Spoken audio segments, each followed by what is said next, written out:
Hi, I'm Jermaine Jones. And I'm Tim Howard, and we're here to watch the USA versus Mexico World Cup qualifier from 2013 in Columbus, Ohio. Tell you what, this crowd in Columbus, we've set the bar over the years, but this could just absolutely blow the roof off it. I've been playing a long time for the national team, and we have very few opportunities to have a home field advantage. And I think it really plays on the mind of Mexico when we play here.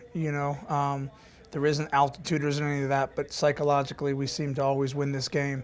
And I think for them, they don't like coming to play in Columbus.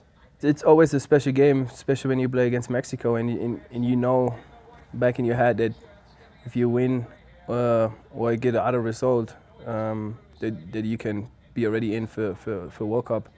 And I think that's how you see, like, especially in Columbus when we play there always against Mexico, that the team is really in shape and the team knows exactly for what we're playing.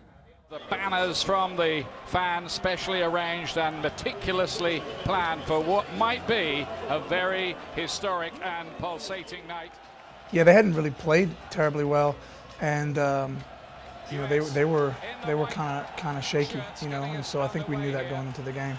We also came off a really bad loss in Costa Rica, 3-1, a couple days before. So it's not as if we were sky high in confidence either. In Mexico, what they'd give for an early strike to settle themselves and maybe just gloss over what is currently fragile confidence. It must be. They've only won one game in the Hex group. Onside here, Jimenez cut across the face of goal and a threat straight away. Your hair is so short. It's crazy. Here is Dos Santos again. Hernandez goes to the near post. He wasn't found on that near post. Yeah, I mean, at the end it was comfortable. Bees is in a good position, so you have to be careful, especially in these games. You want to make them earn the goals. You don't want to give it to them. What was it with Michael? He twisted his ankle in Costa Rica in warm-up, remember? Yeah. Yeah, I mean, so we're missing a few players, which they would have been excited about, But you never know. That's the thing with Mexico.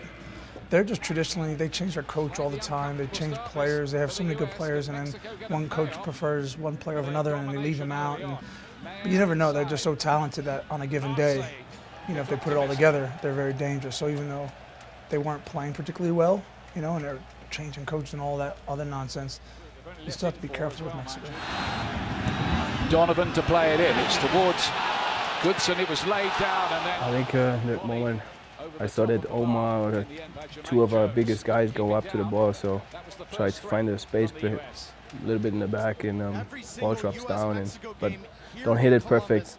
Dos Santos, he nearly found Chicharito there, and Jimenez's shot beaten away by. Even there, Jermaine gets a body on. We're getting hands on people, and I think our recovery is very good. So that's the way you need to play. Aggressive in the beginning, making sure that you have body on body, because that's what they like to do. 1-2 touches in and out, and I think even on that last break, we just got numbers around the ball. Sabala trying to pick up Dos Santos. Omar Gonzalez missed it. It is Dos Santos who goes to ground very easily. The Jamaican referee, Courtney Campbell, is not interested. And I think Tim Howard is saying, well, if you don't think that's a foul, how about booking him? That's what Jermaine and I are asking for. If it's a dive, then, the referee's got to make sure he stays on top of it.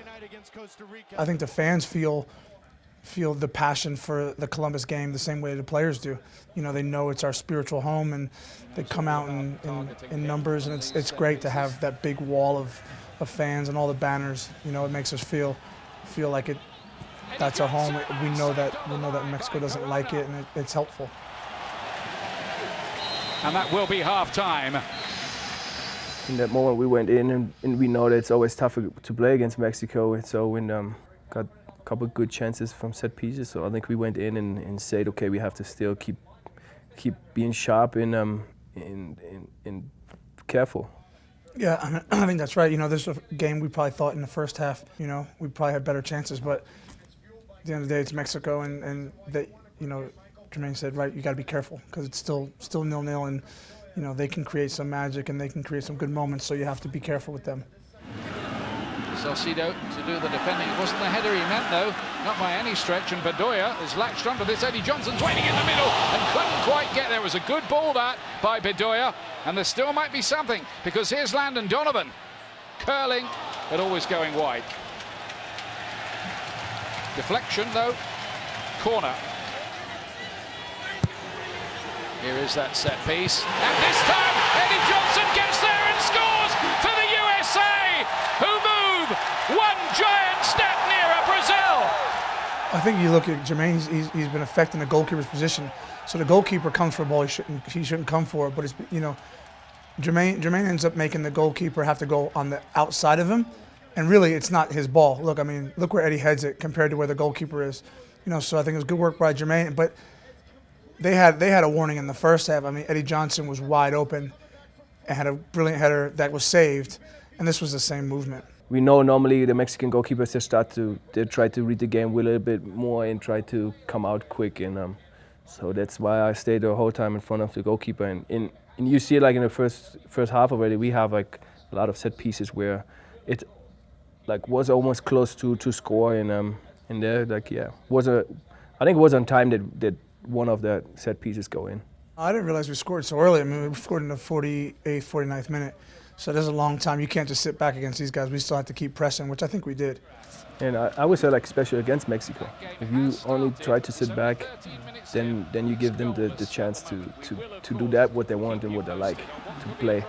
And this, I think, in that game, we still trying to push and come for the next goal. Now that with 15 minutes left, you can start to feel it, you can start to taste it. Like, if we hold on to this, then not only do we beat Mexico, but we qualify for the World Cup. So it becomes so important, that everyone's switched on. It's nice to get another goal, that you're hunting for another goal, but you also making sure you see it out because the stakes are so high. Here's Diskerud. Oh, played into there, and Landon Donovan makes it 2. It's their scoreline again. Columbus 2-0. USA over Mexico. Brazil beckons. At that point, it's finished. 2-0 yet again. Those glum Mexican faces tell a story, but a party has started here in Columbus again. Chants of USA ringing around the stadium.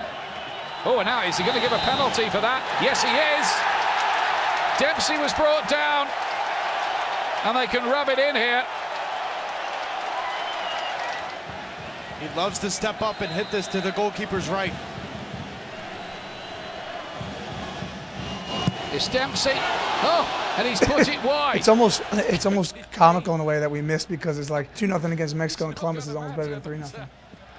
He looks crestfallen. Jurgen Klinsmann can afford to smile because the USA have done it again. Lightning doesn't strike. I think it's, especially for me, was like I was excited about it. Why I missed the 2010 with a broken leg, so to go then make it possible to go to that World Cup was for me a big success. While I was working for my personal situation, I worked so hard for that to make it one day to a World Cup, and then to come with the team, make it clear there against Mexico, miss a lot of players, was I think for the whole team and for the whole country was excited that we finished it up there. Yeah, this is pretty special. I mean, I've never done this before. Where you go in and wait for a result, and you got thousands of fans still waiting for you outside. So it was kind of fun to be able to share that with each other, drink some beers. The fans were kind of hanging out and partying. Hopefully we get to do that again.